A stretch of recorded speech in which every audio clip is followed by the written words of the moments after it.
The next section is actually the section of guiding us into the retreat. We have clarified so far the basic point of developing a heartfelt awareness without stress, plus being aware of our deepest motivation, the one which kind of is underlying our whole life and that wishes to express itself in every activity. Plus the need to be aware of what emotional patterns also direct our life and are to some extent conflicting with the basic motivation to develop qualities, to be well, to be happy, to help others, and so on. So now we come to the point which I called here in our outline the need for regular daily training in what is most important. It connects to the previous section. So the daily training is not to follow a prescription from someone. You ought to be aware of your in-breath and out-breath, or you ought to recite this number of mantras and so on. This is not what we call daily practice. Daily practice is remaining in touch with those qualities that we wish to develop, that we wish to express, that we wish to give more space to. So what we call daily practice needs to serve the deepest motivation of our life. And this is what we are doing here in guiding students. We try to find out what is the real motivation, why are they here, and what aspect of awareness do you want to strengthen most? And then we try to find the appropriate way of practicing daily in order to make that possible. Daily practice is training in what is most important to us, not to someone else. But I would like to hear your take on that as well. Yes, I mean, we have started to discuss a little bit how through examining deeply our motivation we start to see also all kind of patterns and a lot of various tendencies, various emotions which are there in the background and that we need to really work with. And actually daily practice, regular practice means that actually by repeating again and again this going into what is most important, by the repetition of that we can also reach slowly with time, we can reach also deeper and deeper these ingrained patterns, these very deep-rooted tendencies within us. So it would be illogical to think that we can uproot such tendencies or let them become free when we are such a habit of indulging in them, such a habit of believing them that they are real, taking them as solid. So we need to create a new habit, the habit of discovering that they are also spacious, there is also room in there is also possibility of freedom within it. So this new habit is what we call meditation. Actually, this is the original meaning of the word meditation in both Sanskrit and Tibetan. Bhavana and Gom means to get used to, to become familiar with. And so daily practice, you can say, is the most important, the most reliable way to reach deep these patterns. Yeah? Without that, occasional practice can be very inspiring and helpful, no doubt, but it's extremely difficult and very rare to be able to actually reach this ingrained patterns. Yeah, your guts, you can say, to reach our guts. Yeah. So because this is where insight has to go, as deep as that, deep into the inexpressible, yeah, where it is ingrained. So for that reason, daily practice is like the absolute key.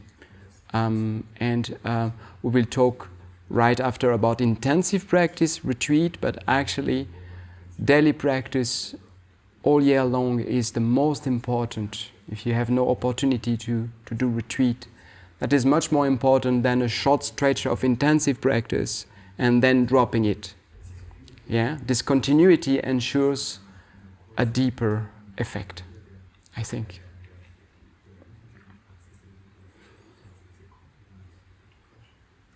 Which leads then, on the ground of that continuous daily practice, to the possibility of occasional intensive practice, which we would call retreat. This is the in-depth training, the bhavana, the becoming familiar with that relaxed, open awareness that we would like to actually have in everyday life as well. But in everyday life, we are so easily caught by some tasks. Some people talk to us, we need to do something, and we forget our practice in the doing. Now, retreat is to withdraw from those many tasks so that we are not pulled into unawareness, and to be able to stay throughout the day remembering the essential points again and again and practicing them. So we withdraw, we retreat from that which pulls us away from awareness into a situation that allows us for more awareness. That does not need to be necessarily a silent place. It does not need to be a place with few people. But usually it's better, because as soon as we see someone, hear someone, when noises come to our ears, then we are immediately in reaction patterns. So that's why normally retreat places are a little bit withdrawn. You continue? Mm-hmm. Yes, so this is the complementary aspect, in complement to this daily practice, which is the basis. Then we intensify our practice. We are then going all day long for a period of time, dealing with that. And this intensification brings new patterns to the surface. It is because, of course, the repetition is driving you and leading you into actually experiences of experiencing our limits, yeah, more and more. So we are also starting to discover how much we are controlling ourselves, pushing ourselves, manipulating ourselves. We are forced to see patterns because of this intensification that would not show just during the daily practice. Daily practice is comparatively short and surrounded by a lot of activity, where we can easily forget or distract ourselves from some of these patterns. Now in retreat it becomes choiceless. Constantly you have it is in front of you constantly, and it becomes very difficult to avoid it. There are still many strategies to try to avoid it, that what we can develop in retreat, and that's in itself also a full topic. But actually, in the end of the day, if you are sincere, if you are dedicated, and if you really want to discover freedom, then there is a point where you cannot not see, and therefore it becomes a very creative situation. This intensification. It is. I think important to say that it is very far from all the romantic ideas that one can have about retreat sometimes when one has little experience of it. Because by meeting these patterns again and again, there is quite a lot of suffering also coming to the surface. There are quite a lot of challenges. And okay, there might be a few exceptions to that, but this is very rare. And usually when you go for this intensification, you need the willingness to meet these patterns, these challenges, and do as best as you can to see how they are. Yeah. So a big part of our work here in retreat is actually to help each and everyone to come to terms with these patterns as they are in the first place. And then from there on, they can slowly be freed. Now, when the people now have to stay home because of the crisis, they will live this intensification without having chosen it, right? Exactly. And what will they live? Well, they will live a forced retreat, and somehow with the support, also our support and the support of everybody that they can find, then to try to make this an opportunity to try to live this as a meaningful experience. Yeah. Now that we have like worldwide a lot of situations of either quarantine or very restricted movement, actually it is bringing all of us, all of you, into this meeting these patterns, meeting our inner world. And since it has not been necessarily chosen, it is not with this willingness that I was talking about then, there might be a lot of resistance to that. Yeah, there might be it might be much more, create a lot of fear and panic. So we have made a long video about that yesterday to try to cope with this situation and how to actually learn slowly to accept the situation and to use it as an opportunity, because after all there is nothing else that we can do. Yeah, we cannot change the outer situation, but we can change the attitude we have towards it. So, and in the end, it's not very different that many of us experience in retreat. These resistances are also happening once we start to see what we have to work with. And it takes a lot of courage, it takes a lot of heart to get closer to it. But if we do even just a little bit every day, it has an incredibly positive effect, an incredibly liberating effect. Maybe you want to say a little bit more about that, because it's the key question nowadays. You mean I should say a little bit more about that? Would be wonderful. I thought your dad was it so nicely that I... Yes, but I will already lead over to the next question, because this intensification you were talking about and meeting the patterns in retreat is actually that which prepares us for all the rest of life. So we are living everyday life in retreat. Some people think that retreat is getting away from something. But actually, this intensification and not running away makes a heightened sense of awareness for exactly the same patterns that are normally operating in everyday life. So stay put, don't run away. Just face it. This is the task. Didn't you talk something about choiceless? We could say choiceless awareness. Awareness which does not choose what it wants to be aware of, but accepts all of what comes. And this all around the clock. 24 hours, 7 days a week. That's the idea of retreat. So full presence all the time, not withdrawn, some kind of cocoon. When we asked Genyen Rinpoche, how long should my meditation session be? Then he answered, 24 hours. and no break.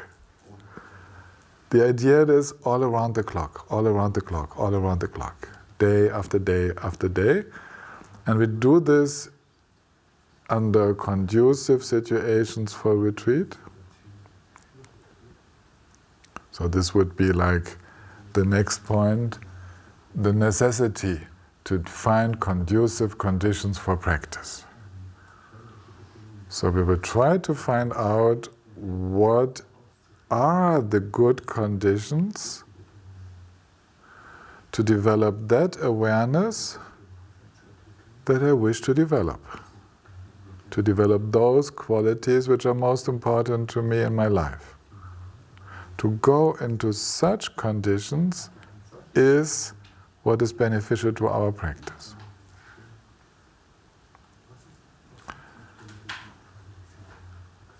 Some, they understand that facing up to our compulsive patterns is a necessary task in order to become free of those patterns.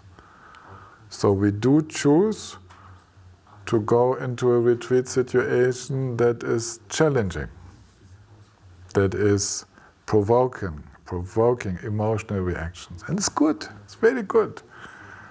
I'm always very happy when I see that you are emotionally triggered, you could say. You are emotionally working, and I know then you cannot be lazy. You have to find solutions.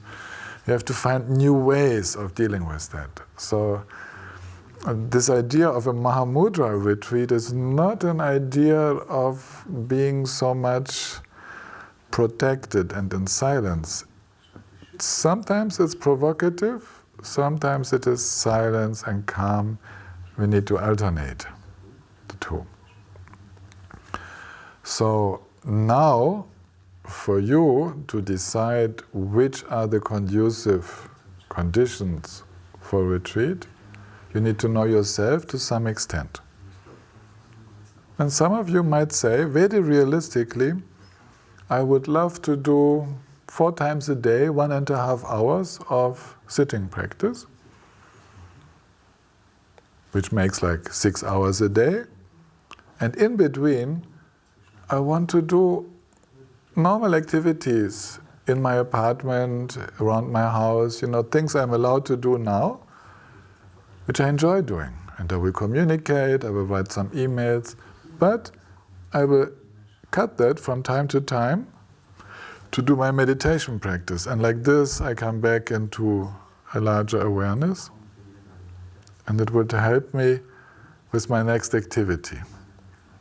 And the length of the activity I determine to be not longer than what I can keep my awareness present. And I go back to the cushion or the chair to meditate before I lose awareness completely, or early enough to find it back easily. You see, we are not saying that a house in the countryside all alone is the best place for practice. It is the place where you can develop deeper awareness. So I know, for example, one friend, she is living with her husband, she is Swiss, he is Indian, she is living in an apartment in Bombay together with her parents-in-law in 2 rooms in the middle of Bombay. This is very intensive practice situation, but they cannot go out. So there is the need to develop that awareness, and you might also be in such a situation. I'm talking to those who are listening to us. Maybe you are together with your children. Homeschool. Yes. So take that as your practice. Sometimes we can choose the retreat place, sometimes we cannot choose, and we declare retreat exactly where we are now. Choiceless awareness. Now in the middle of chaos. Now in the middle of challenges. This is where I practice. So find the most conducive situations for practice estimate your capacities, I would not ask you to go into a one-room retreat with 5 people. Yes, it's probably too much. So it's good to have your own space. It's good to be able to relax in between. Find out which situation is good for you. What would you say? Yes, I have not much to add. I think it's exactly like you say, to find a balance between a certain protected space, which is a little bit like your power spot, so to speak, can be very helpful. So in this tradition, we have usually a place with a shrine, with a Buddha statue or something like that, creating an atmosphere conducive to this introspection, this inner looking, this inner feeling, and this is very helpful. But this is not mandatory, and it is on the other end of the spectrum, in the other extreme. It is also explained by many great teachers, awakened ones, that retreat place is your body, and the one in retreat is the mind. Mind is the chief. Motivation is the most important thing. So wherever you are, wherever you go, there is this possibility to turn inwards. There is this possibility to feel what is actually going on in the background, in this mind of ours, what we call mind. So by really, this is you can say, the conducive circumstances which are never failing us, which are all the time accompanying us. Whatever the outer circumstances are, there is always mind which is experiencing that, and there is always our motivation, our way to deal with our experience, which is actually our practice, our meditation practice. So to develop more and more trust that even short moments, many times, short moments of truly meeting what is there with this heightened awareness, or with just this very simply this willingness to feel how it is. Even if it's unpleasant, if it's agitated, if there is not much outer space, if it is crowded with people or crowded with things to do, it is possible to look inward, to take a short moment to look inward, and to repeat this as often as we can over the day. So to alternate this with the moments of formal practice, of formal sitting in a more protected space, is actually the ideal situation, because it creates the bridge between our meditation, or official or formal meditation practice, and what we call daily life or activity, normal life. And because in the end of the day, there should be in the end of the day, you can say the purpose of spiritual practice is that there is no more difference. That there is no difference between sitting on a cushion and functioning in daily life, doing anything we have to do. All of this can be embraced with awareness. Awareness can pervade all of it, and this is what is the case for what we call a Buddha. There is no more one moment where it is not happening. So we are already going in that direction and developing this confidence that it is possible to use every circumstances as much as possible, to make them conducive as much as possible to our spiritual progress. So that is very much an advice, very typical also of this Mahamudra tradition, to not make such a clear separation between the formal practice and daily life. It is very important to integrate this dynamic aspect of life and manifestation. Let me continue with some classical instructions, very down to earth. So in our Western society, most people can find a room in which to practice. That's very nice, if you can close the door. Okay? Silence is very helpful. Normally, the distance for a retreat, to call a retreat place was 2 shouting distances, so that one cannot hear the noises of the neighbors. Most people don't have such conditions, but if you have, it's very fine to start with.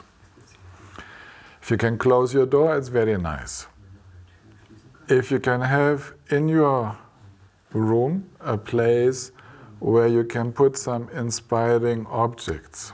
Can be flowers, can be plants, but can also be a Buddha statue, can be something that reminds you of the qualities which you want to develop. Your meditation seat, a chair, or a cushion, a mat, would be good to have in a place where you're not directly looking out, but where at any time you can look into the sky and have the beneficial influence of looking into vast space. A relaxed way of meditating and practicing is usually where the eyes relax and look down, and they should fall on something neutral, not something stimulating emotions. So definitely to prepare for a retreat, you tidy up your room. You don't have your text declaration lying there in front of your meditation place, all the to-dos out of the room.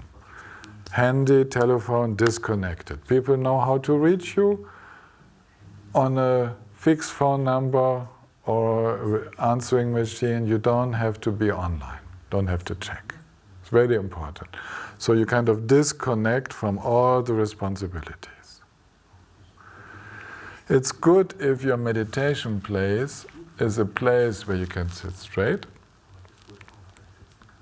We will come to that in a later teaching, body posture and so on, but also where you can lean back.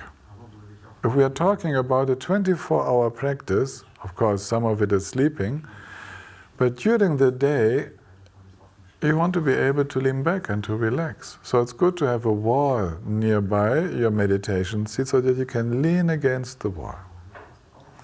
The light is coming from the side, something inspiring in front. Relative calm, disconnected from all obligations. So you are very comfortable and there is no excuse. Actually, we are creating situations which are so nice that there is no excuse for the cinema arising in mind. You can see that it is not because of a difficult outer situation. The outer situation is fine, and all the cinema is our own doing. It's the doing of our patterns. And then the practice starts.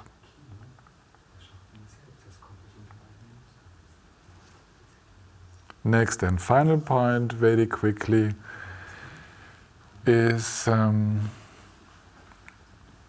the beneficial influence of an adapted daily practice structure. I pass this on to you. Well, I think we pretty much covered it We pretty already. much covered. Yeah? So getting up, Exactly. very quickly starting with practice with just after the basic needs of after getting up, don't lose time. Don't make yourself a whole breakfast before starting to practice. Just toilet, maybe lighting a candle, simple start practice. The best times are right after getting up in the early morning and before going to sleep in the evening. So these are the 2 key times. These times are very potent because they are also very much mirroring extremely important processes taking place in our human life. Yeah, the process of being born in the early morning, waking up. It's very, very similar to birth and very similar to reappearing in the world, coming out of the world of sleep. So it's a time where you can also feel a lot of what was occurring during the night. You can remember your dreams. You can see what was working in you, in your subconscious. You can feel a lot of you can feel in a very fine way. You are also not yet agitated by the worries of the day normally. And so therefore there is, together with that, slowly the sun will rise outside, and this very much is conducive to clarity in your own mind. Yeah? So the outer world and your inner world, they have always a connection. So we use this time as one of the most important one. And similarly, the evening time, so once the day is behind us, once we can actually have a look again at what has been lived during the day, maybe to also ensure that there are no worries that are going unchecked, that we are letting them somehow creep in without awareness. So we take the time to feel through the day what was happening, and then to slowly prepare for this process of complete letting go that we call falling asleep. Yeah, that is very, very similar to the process of dying. So there is also a lot of preparation for that taking place. So this would be the two times, the two most important times. If one cannot do more, these are the two main ones. And then, in between, of course, that would be wonderful if it is possible, and now maybe more of you are forced into that possibility to structure another little time after the breakfast and before the lunch, and another time in the afternoon. So that would be actually already, even if it's just 1 hour or half an hour or 1 hour, that would be already a very clear retreat structure, yeah, with this 4 times per day. And you can adapt accordingly, according to what is possible. Yeah? If you have to keep just one, then the early morning is the best, I would say. I have another best. We had the best in the morning, the best at night. Now I have the best in the middle of the day. I'll tell you why. If you want to get yourself in a squeeze, if you're an active person like myself, what is the most challenging time to meditate? It's when all the energies are rising and I want to do so many things. I'm bursting with energy, and then to say, good time to meditate. This is your awareness is so clear. Relax now. Let it all flow. I remember when I was in my late 20s, in my first retreat, these challenging, hard times of meditating in the middle of the day when normally I would be doing all kinds of things. So please also use that and work on your practice in a way of sitting down in the middle of being most drawn into activity and see what happens. If you can open up to that, if you can let the firework liberate itself, that's the third most important moment of the day. Okay, so much for now. So much for now. So much for this morning. Thank you very much. May it benefit all.